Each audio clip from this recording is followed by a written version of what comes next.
사계절의 시작을 알리는 희망찬 봄의 소리.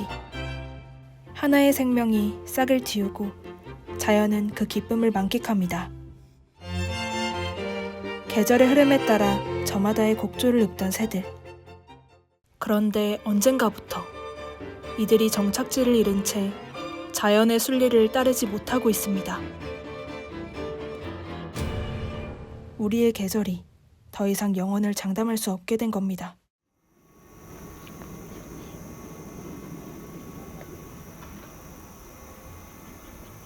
올해는 진짜 너무 더워가지고 봄부터 더웠잖아요, 솔직히. 그래가지고 얘네들이 중생종하고 만생종이 있거든요. 근데 꽃이 같이 폈어요. 우리가 이제 모를 치면 원래 나눠서 치거든요. 근데 같이 꽃이 와가지고 그것 때문에 좀 약간 힘들었고. 8월 하순부터 수확하는 포도. 유례없는 이상고온 현상으로 상품성이 떨어져 농가가 피해를 입고 있는 것입니다. 맨 처음에는 이제 날씨가 좋으니까 풍년이라고 생각했는데 이게 너무 이제 뜨거운 게 너무 지속되고 엄청 더우니까 얘네 포도들이 이제 활동하는 온도가 있거든요. 그 온도가 넘으면 얘네가 활동을 안 해요.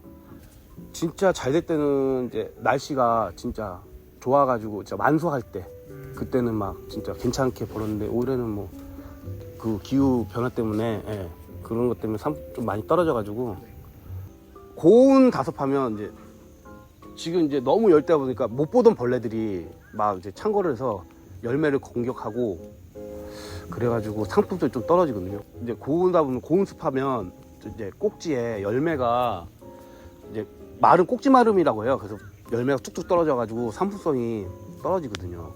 벌레가 껴요. 벌레는 이제 열매에다 똥을 싸거든요. 하얀색으로. 그러면 그게 상품성이 떨어져가지고 못 팔고 그래서 열매를 다 따고 다니고 있습니다. 얘네들이 이제 열매에다가 상처를 내고 포도에다 똥을 싸놓으면 그게 판매가 안 돼요. 그래서 저희가 다 따 내리던가 아니면 저기 어디 모아서 버리든가 그렇게 하거든요. 네. 올해는 이제 좀 이제 거의 20% 정도 줄었으니까. 우리나라의 폭염 추세는 심각한 수준에 이르렀습니다. 20년 전 9일에 불과했던 폭염 일수는 10년 새 17일로 늘었고 최근 10년 동안 무려 40일 넘게 증가했습니다. 지난 30년 폭염 일수 84일 중 60%는 최근 6년 안에 발생했죠. 그래프는 앞으로 점점 더 가팔라질지도 모릅니다. 날씨는 어떻게 될지 모르니까 항상 우려는 하고 있죠. 그래서 그거에 대비를 하려고 지금 계속 생각을 하고 있거든요. 그러니까 뭘 어떻게 결정은 아직 못했어요. 그러니까 근데 하긴 해야 되는데 그게 지금 막 이제 포도하시는 분들하고 계속 상의를 하면서 얘기는 하고 있거든요. 그 아직 답이 안 나왔거든요. 그거에. 그래서 계속 고민하고 있습니다.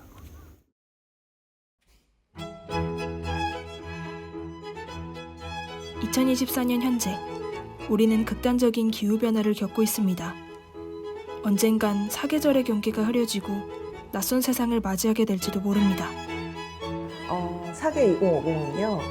비발디가 산업혁명 이전에 1725년에 작곡했던 비발디의 사계를 지금과 같은 기후변화가 인류의 어떤 노력도 없이 심각하게 계속적으로 진행되었을 때 2050년에 우리가 어떤 비발디 사계를 듣게 될 것인가 라는 질문을 가지고 시작된 프로젝트입니다. 전 세계적으로 심화하고 있는 기후변화를 통해 자연은 우리에게 경고하고 있습니다. 이 사계 2050에는 여러 가지 그 데이터가 기후변화에 대한 데이터가 사용이 되고 있습니다. 그 중에 하나가 그 종의 감소에 대한 부분인데요. 이 종의 감소로 인해서 이 새 종류도, 동물의 종류도 많이 줄어들면서 그 새소리 부분이 그 원래 오리지널 버전에 비해서 굉장히 약화되고 줄어들고 이런 것을 저희가 확인할 수가 있고요. 그래서 어떤 교란이 있는 건데요. 우리가 알고 있었던 어떤 우리의 패턴이라기보다는 새로운 종들이 나타나고 또 원래 있었던 애들이 다른 데로 이동하고 그리고 이동했던 애들이 이동을 안 하고 하면서 전체 서식처에 좀 변화가 일어나고 있다고 이해하는 편이 더 맞을 것 같아요. 이런 변화에 어떻게 적응하느냐가 이제 계속 연구를 통해서 지켜봐야 되는 부분이라고 생각이 됩니다. 생태계의 균형이 흔들리며 자연은 점점 그 본래의 모습을 잃어가고 있습니다. 계절의 경계마저 어려져 우리는 더 이상 예전의 뚜렷한 사계절을 느끼기 어려워지고 있죠. 전체적으로는 여름의 파트가 굉장히 길어지고 겨울의 길이가 굉장히 짧아진 거를 알 수가 있고요. 특히 여름의 그 폭풍우를 표현하는 그 사막장 부분이 있는데 그 격렬함이라든가 이런 그 무시무시함이 더 생생하게 담겨 있는 걸 확인할 수가 있습니다. 최근 30년 우리나라는 그 이전의 30년보다 여름은 19일 길어지고 겨울은 18일 짧아졌습니다.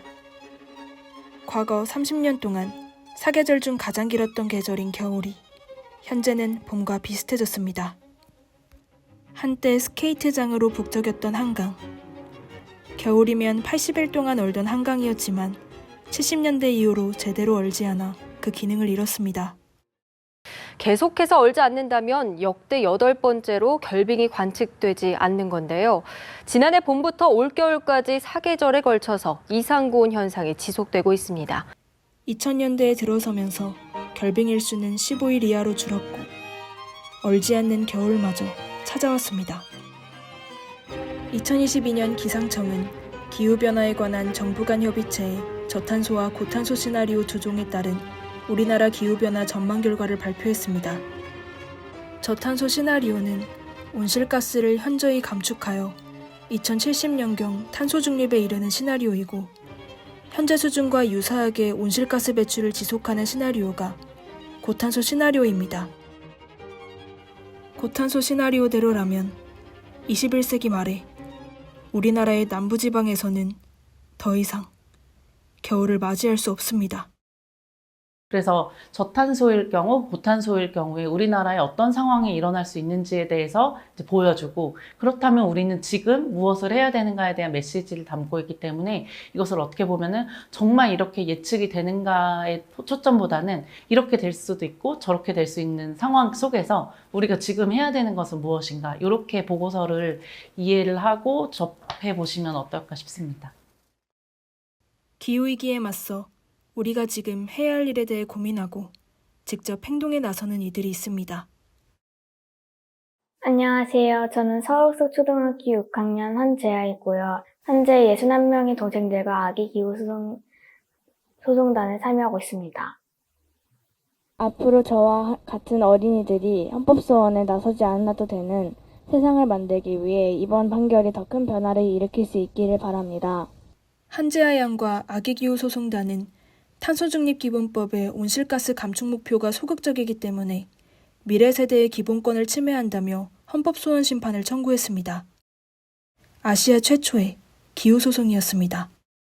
선생님들이 앞으로 살아갈 100년 동안 올해 여름이 가장 시원한 여름이기도 하고 여태까지 살았던 여름 중에서 올해가 가장 더운 여름이라고 말씀을 많이 하셨어요. 사촌동생이 저보다 이제 딱 10살 차이가 나는데 이제 이런 더운 세상에서 저보다 더 10년을 살아가야 되잖아요. 10년이면 더 되게 오랜 시간이기도 하고 앞으로 이제 제가 어른이 되면 사촌동생한테 떠넘기는 거나 다름없으니까 사촌동생에게는 피해가 안 되게 해야겠다 하면서 참여하게 됐어요. 우리가 크면 너무 늦습니다. 우리에게 떠넘기지 말아주세요. 바로 지금 탄소 배출을 훨씬 많이 줄여야 합니다. 꼭 부탁합니다.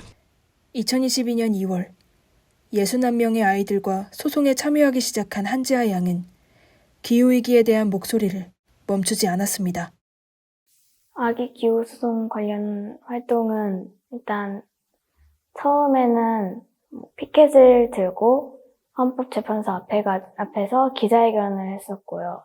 또 이제 기후정행진이라고 피켓을 들고 거리를 걸어가면서 거기서도 기후정행진을 하기도 했고, 또 최근에는 헌법재판소에서 발언을 하기도 했고, 그리고 또 기자회견을 많이 해가지고.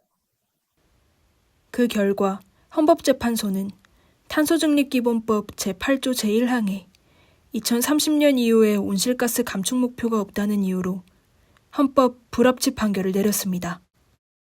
가장 기억에 남는 거는 그 헌법재판소에서 이제 위헌 판결이 나왔을 때 이제 사촌 동생 생각이나 이런 게 나가지고 이제 너무 약간 보람차가지고 눈물이 나왔던 순간이에요.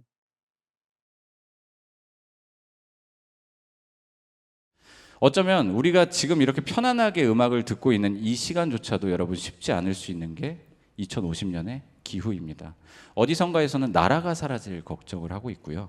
어떤 생물은 그때 존재하지 못할 수도 있습니다. 그리고 그건 우리 인간도 마찬가지입니다.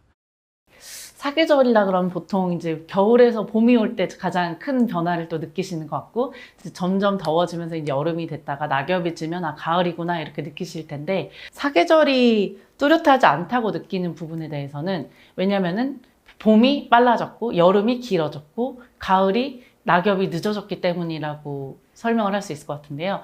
또 날씨가 이제 온도적으로도 영향을 가장 많이 받아서 그런 거지만, 어떻게 보면은 그런 주기들이, 식물의 주기들이 달라지면서 우리가 느끼는 체감상 계절감도 달라진다고 생각이 들어요.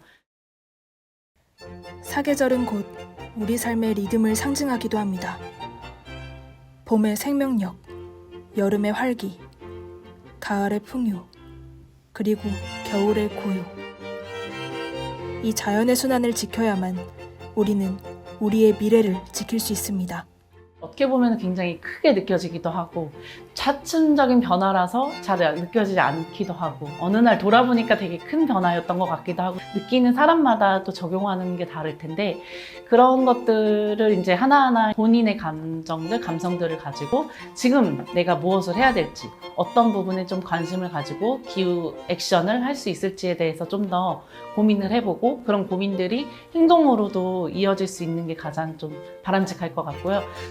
앞으로 살고 싶고 또 내일 살아가고 싶으면 가장 중요한 거는 법을 바꾸는 것도 아니고 약속을 잘 지키는 것이기 때문에, 내가 안 해도 뭔 일이 없다라는 생각보다는 나라도 해야지라는 생각으로 도와주셨으면 합니다. 기후위기로 인한 우리의 계절은 매일, 그리고 계속해서 변화하고 있습니다. 이 위기에 맞서 오늘 우리가 나서지 않는다면 내일의 계절은 더 이상 영원을 장담할 수 없습니다. 돌이킬 수 없는 내일을 이대로 맞이하시겠습니까?